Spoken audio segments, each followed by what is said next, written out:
Semula aku tak mengira jika pernikahanku yang kedua ini akan jauh lebih rumit dari pernikahan yang sebelumnya. Awalnya keluarga kami harmonis seperti pada umumnya.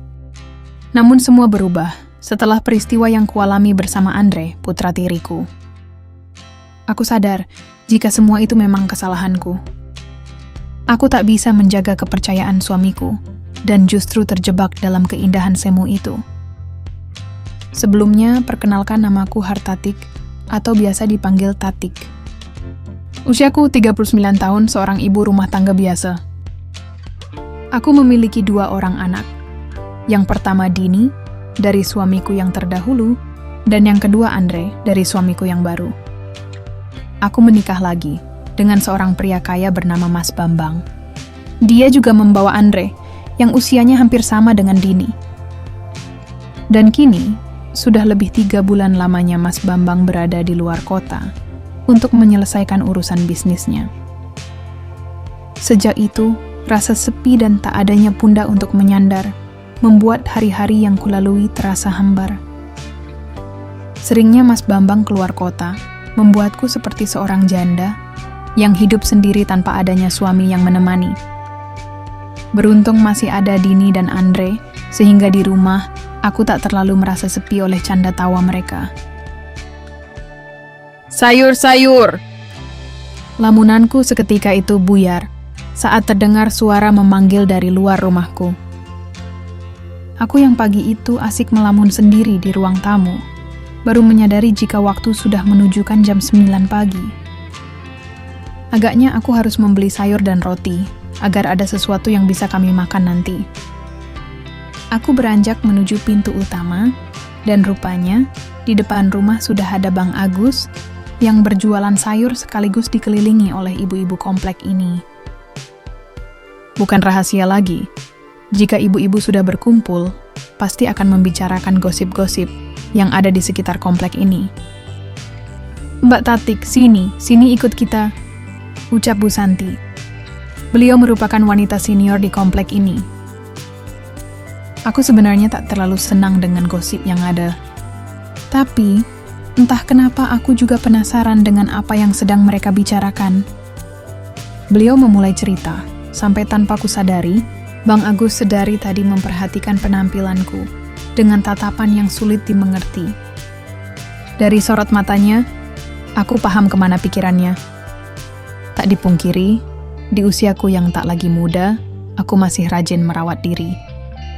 Tak ayal, suamiku pun sering memujiku karena keindahan itu. Woi, Bang, apa sih? Ucapku membuat semuanya menoleh ke arah Bang Agus itu. Seketika itu ia tersipu dan salah tingkah. Bahkan, ibu-ibu yang lain pun ikut tertawa melihat sikapnya yang kalut itu. Selesai berbelanja, kami pun kembali ke rumah masing-masing. Sesampainya di rumah, aku segera meletakkan sayur di dapur. Hingga sedetik kemudian, terdengar suara ponselku berbunyi. Itu pasti Mas Bambang, gumamku sambil tersenyum. Segera kuambil ponselku dan ternyata benar jika Mas Bambang yang menelponku. Ia menanyakan kabarku, serta aktivitasku hari ini. Setelah menerima telepon dari suamiku, perasaanku langsung membaik. Memang benar, jika mood seorang istri itu tergantung bagaimana sikap suami. Singkatnya, setelah mengolah sayuran yang kubeli tadi, akhirnya aku hanya memakannya sendiri. Andre masih tak mau meninggalkan hamarnya. Hari ini aku memang hanya berdua dengan Andre, sedangkan Dini putriku masih kuliah dan tampaknya dia akan pulang sore hari nanti. Andre sendiri memang tipe anak yang gemar menyendiri. Ia tak terlalu banyak bicara, bukan hanya denganku saja, tapi dengan ayahnya juga. Sebagai ibu barunya, aku berusaha untuk selalu memahaminya karena karakter anak memang berbeda-beda. Tak terasa jam sudah menunjukkan pukul 11 siang. Aku hendak menuju hamar Mandui yang ada di samping hamar Andre untuk membersihkan diri. Namun ketika aku sampai dan membuka pintu, seketika aku terkejut mendapati Andre sedang sibuk mandui. Ia pun juga tak kalah kahetnya saat menoleh ke arahku. Namun anehnya, bukannya aku melangkah pergi, aku justru terpaku di tempat. Tanpa sadar tatapanku tertuju pada hikmah Andre tersebut. Memang salahku tak mengetuk pintu terlebih dahulu. Tapi, aku juga tak tahu jika Andre ada di dalam kamar mandi itu. Setelahnya buru-buru aku mengalihkan pandanganku sambil berucap, "Maaf Andre, Mama nggak tahu kalau ada kamu." Dari awal aku menikah dengan Mas Bambang, Andre memang memanggilku Mama, dan aku pun paham mungkin dia membutuhkan sosok Mama. Aku berusaha menggantikan mamanya, yang telah tiada 4 tahun lalu, agar dia pun bisa menerima kehadiranku sebagai mama barunya. Tak ingin terjadi hal-hal baik lainnya, akhirnya aku segera pergi meninggalkan Andre, yang juga tertegun dengan sikapku itu. Sesampainya di kamar, dengan perasaan campur aduk, aku mematut diri di depan cermin. Kuperhatikan diriku sambil berpikir, bagaimana jika Andre tiba-tiba mendatangiku ke sini? Dan dia akan, tidak, dia kan putra tiriku. Gumamku menepis pikiran baik itu. Jujur memang ada deswiran tersendiri yang hadir ketika memperhatikan berkah Andre tadi. Mungkin karena sudah beberapa hari aku tak mendapat siraman rohani, sehingga pikiranku menjadi ngelantur saat itu. Sejak hari itu, aku dan Andre menjadi jarang berkomunikasi. Dia lebih sering menyendiri dan tampak canggung jika berpapasan denganku.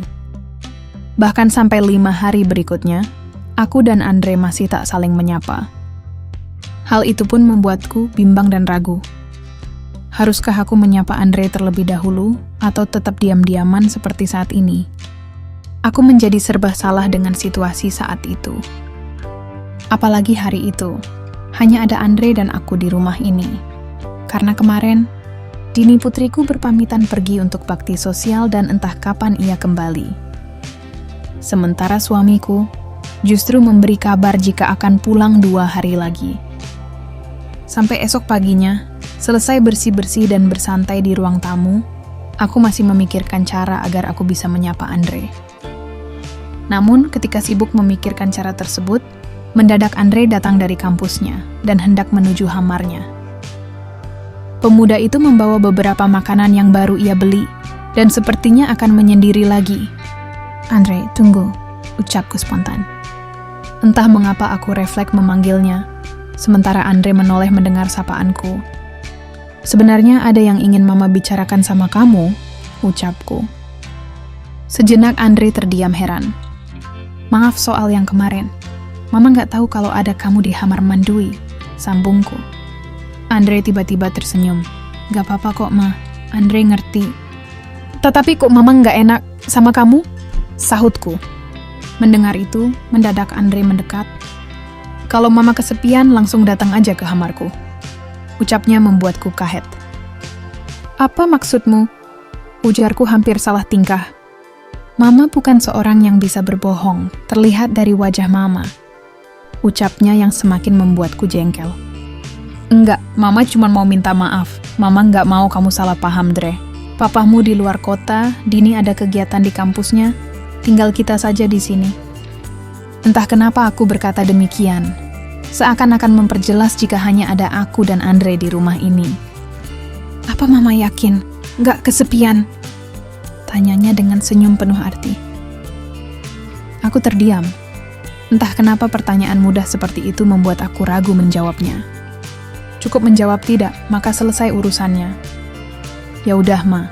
Kalau Mama memang butuh, bisa ke kamarku," ucapnya sambil melangkah menuju kamarnya.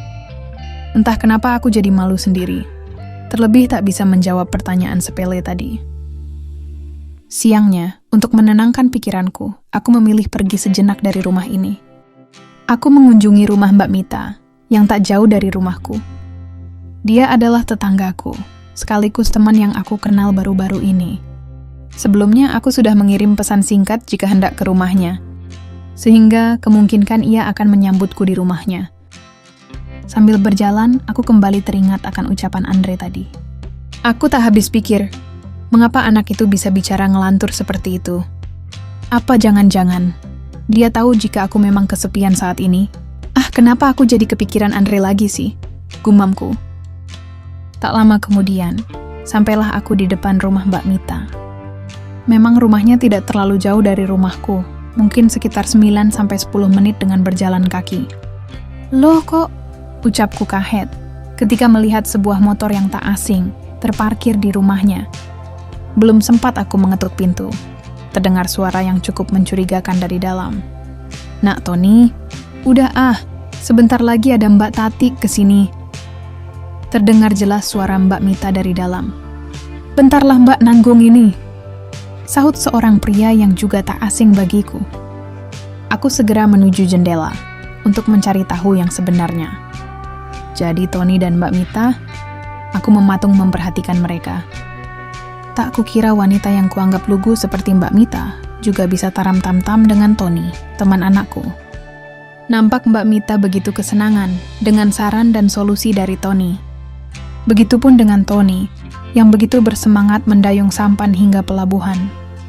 Dan hal itu tentu saja membuat niat baik dalam diriku timbul. Aku hampir tak berkedip memperhatikan fenomena langka tersebut, bahkan tanpa terasa. Banjir bandang pun hampir terjadi di musim kemarau itu. Tak ingin berlarut-larut dalam keadaan itu, aku buru-buru melangkah hendak pulang ke rumahku. Aneh dan janggal, mengapa kejadian-kejadian macam itu harus hadir di kala suamiku pergi. Tak lama kemudian, sampailah aku di rumah. Aku segera menuju kamar dan menetralkan kembali pikiranku, meski bayang-bayang Mbak Mita tadi masih mengganggu pikiranku. Namun, hingga waktu menunjukkan sore hari, aku masih uring-uringan memikirkan Mbak Mita tadi. Aku sudah berusaha mencoba segala macam cara untuk melupakan fenomena langka tadi. Dari nonton TV, drama, otak-atik HP, tapi tetap tidak bisa lupa dengan hal janggal tadi. Dan entah kenapa, mengingat Mbak Mita, aku malah mengingat Andre juga. Mendadak aku jadi penasaran, sedang apa dia sore-sore begini. Bahkan anehnya, rasa penasaran itu menuntunku menuju depan pintu kamarnya, lalu mengetuk pintu. Tidak lama kemudian, tampak Andre tersenyum menyambutku. "Ada apa, Ma? Apa Mama butuh bantuanku?" ujarnya cengengesan. "Jangan salah paham ya, Mama cuma datang ingin ngobrol aja," ucapku. Namun Andre justru mendekat ke arahku, membuatku mendadak panik saat itu. "Sudahlah Mama, gak perlu sungkan, Andre ngerti kok," ujarnya. "Tetapi Mama cuma..." Belum sempat menyelesaikan ucapanku, mendadak sambutan perkenalan ia haturkan saat itu. Ia memeyuku dan entah kenapa aku merasa nyamuan saat itu. Ingin aku menghalau badai yang datang, tapi kesepian di hatiku justru menuntunku untuk menyambut niat mulia tersebut. Mama," aku tak lagi bisa berkata-kata. Hanya lantunan syair Melayu tatkala Andre berjalan ke arah rerumputan padang Sahara dan mencari teko Aladin di sana. Aku sendiri tak mengerti mengapa aku dengan mudah hanyut akan aliran sungai itu. Bahkan akhirnya, sambutan itu berlanjut hingga ia meletakkan hikmah kehidupan dunia fana pada wadiahnya. Sementara aku, dengan susah payah menyesuaikan saran serta solusinya. Kuakui, langkah tersebut memang benar-benar berbeda. Hingga tanpa terasa, aliran banjir bandang melanda dan akhirnya tiba juga pada pangkalan udara. Esok harinya, tak sadar aku terjaga saat sinar mentari masuk melalui jendela. Aku segera beranjak, karena menyadari defense yang kutempati bukanlah defense biasanya. Ya, aku berada di kamar Andre dan nampak di sebelahku, Andre masih terlelap dengan damainya. Namun ketika aku hendak beranjak, bersamaan itu pula Andre terjaga dan menaruhiku kembali ke feyukannya. "Dre," ujarku,